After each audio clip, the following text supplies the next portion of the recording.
Hello friends, शुरू करते हैं आज की हमारी कहानी रिश्तों में शक भाग 1। नैतिक और संजना की जोड़ी पूरे मोहल्ले में प्रसिद्ध थी और इसका जो सबसे बड़ा कारण था वो था संजना की बेइंतहा खूबसूरती। हालांकि नैतिक भी संजना से कुछ कम नहीं था। एक अच्छी कद काठी का बांका नौजवान था वो। कद भी करीब 6 फीट का तो होगा ही। किसी को भी आकर्षण करने की क्षमता थी उसमें। यानी कह सकते हैं कि दोनों की जोड़ी एक आकर्षक जोड़ी थी। फिर भी संजना नैतिक से आगे ही थी। नैतिक इस बात से ईर्ष्या नहीं रखता था। उसे फक्र था अपनी धर्मपत्नी की खूबसूरती पर। उसका तो बचपन से ये सपना था कि उसकी धर्मपत्नी सबसे खूबसूरत हो, सबसे प्यारी हो, और ये उसकी खुशकिस्मती ही थी कि उसे स्वप्न अनुसार ही राजकुमारी मिली थी। संजना जितनी खूबसूरत थी उससे कहीं ज्यादा उसका व्यवहार मीठा था। उसकी मधुर वाणी थी। वो नैतिक की बहुत चिंता करती थी। समय पर खाना, समय पर कपड़े, नैतिक के इशारे भर की देर होती थी। उसकी आवश्यकता की सारी वस्तुएं संजना प्रस्तुत कर देती थी। एक समर्पित पत्नी थी संजना।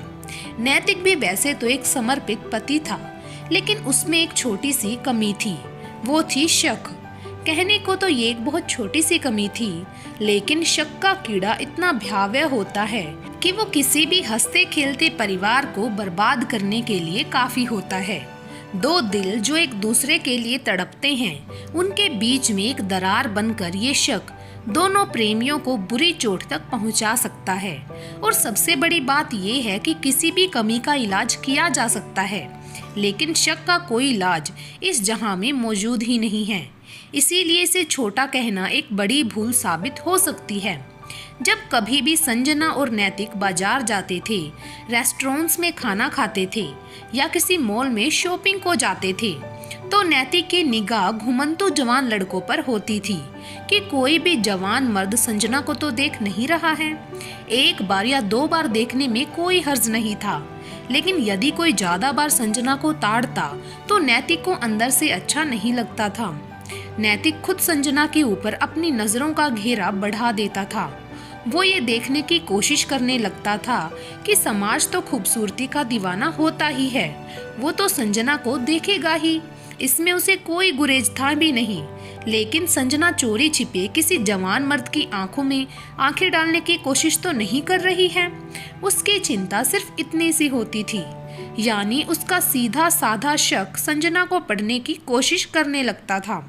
संजना काफी पढ़ी लिखी थी। उसने मैनेजमेंट में पीजी किया हुआ था।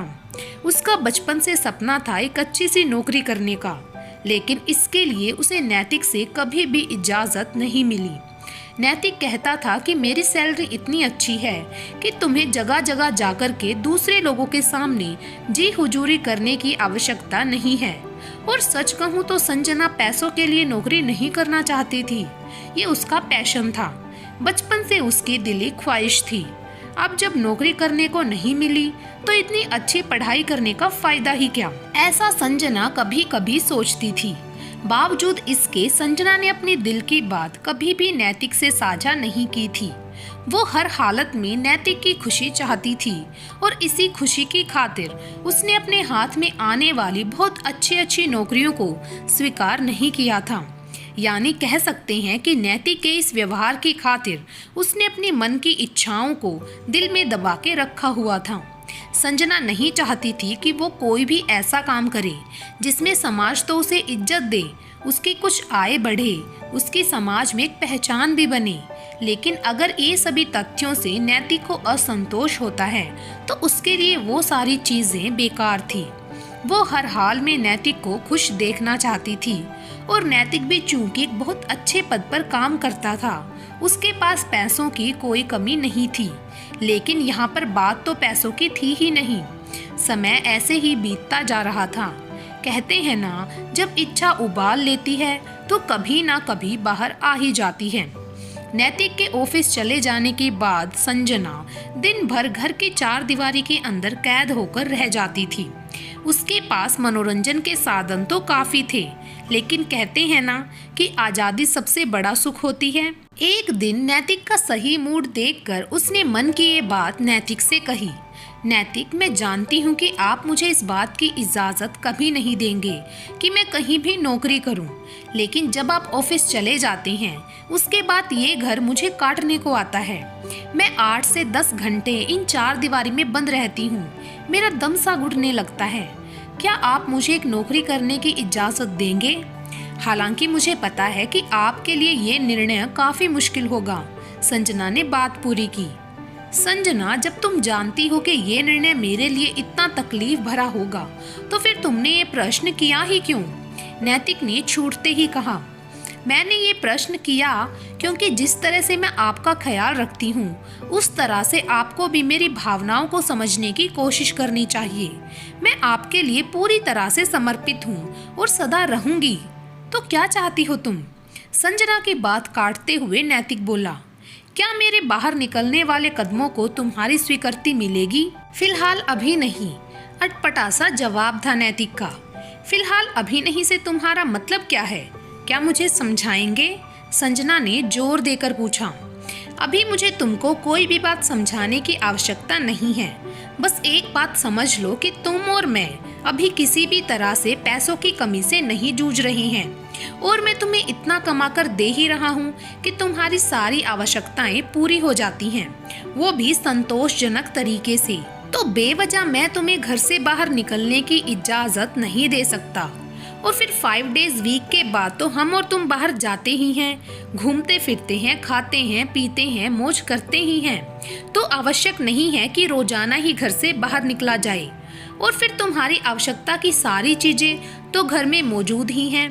कुछ और तुम्हें चाहिए तो मैं उन्हें भी पूरा कर सकता हूँ, लेकिन अभी फिलहाल इस तरह के अनावश्यक प्रश्न की आवश्यकता नहीं है, नैतिक ने स्पष्ट किया। लेकिन नैतिक, मैं पहले ही कह चुकी हूँ, इसमें पैसे वाली कोई बात है ही नहीं। सुबह से शाम के इन बेबसी के कुछ पलों से मैं निजात पाना चाहती हूँ। यदि मैं गलत हूँ तो आप कह सकते हो। संजना ने सफाई दी। तो तुम भी 100% सही नहीं हो।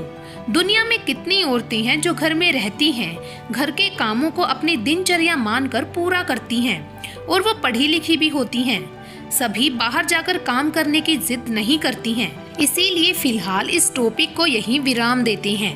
संजना ने अब इस बात को और आगे ना बढ़ाने में ही समझदारी समझी, क्योंकि वो समझ चुकी थी कि उसके मन की बात को समझने में अभी नैतिक को और वक्त लगेगा। संजना और नैतिक सुबह की चाय पी रहे थे कि तभी पोस्ट मास्टर ने एक लिफाफा अंदर को सरका दिया। संजना ने लिफाफे को खोला तो उसके मुंह से निकला, ओहो, एक बार फिर से कॉल लेटर। असल में संजना ने इधर कई जॉब साइट्स में जाकर अपनी नौकरी के लिए आवेदन डाले थे और उसकी अच्छी एजुकेशन के हिसाब से उसके पास लगातार ऑफर लेटर आने लगे थे। ये भी उनमें से एक था। लेटर देख संजना उदास हो उठी और अपना सा मुंह बनाते हुए वो नैतिक के पास वाली कुर्सी पर बैठ गई और बड़ी ही बेरहमी से उसने पत्र को फाड़कर कचरे के डिब्बे में डाल दिया। उसका लटका चेहरा देख नैतिक ने उत्सुकतावश पूछा, क्या हुआ, ऐसे मुंह क्यों लटक गया? संजना ने मुंह बनाते हुए उत्तर दिया, कुछ नहीं, नौकरी का ऑफर लेटर था।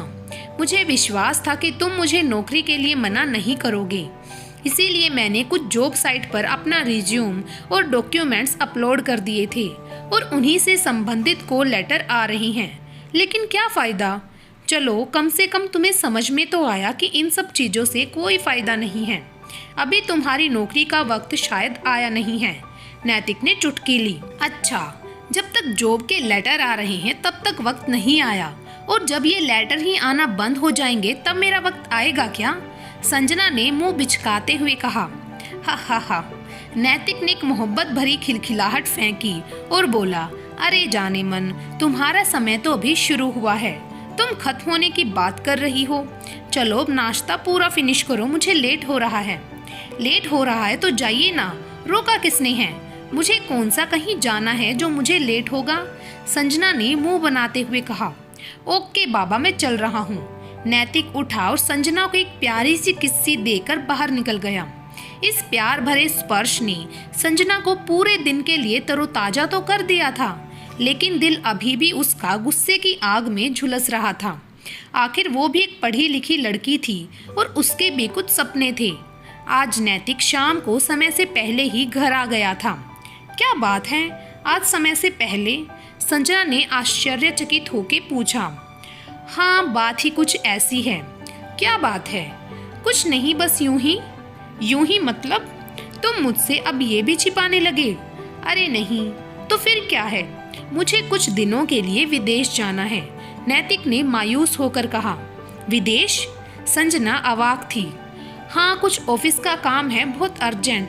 हो सकता है मुझे 2-4 महीने या ज़्यादा समय भी लग जाए। 4 महीने? संजना बुदबुदाई। शायद वो अब कुछ अलग हटकर सोच रही थी। आज की कहानी को यहीं पर समाप्त करते हैं। आखिर संजना के मन में क्या चल रहा है वो हम जानेंगे भाग नंबर 2 में। तब तक के लिए अपना प्यार बनाए रखें मेरे चैनल ढेर सारी कहानियाँ के साथ। Thank you.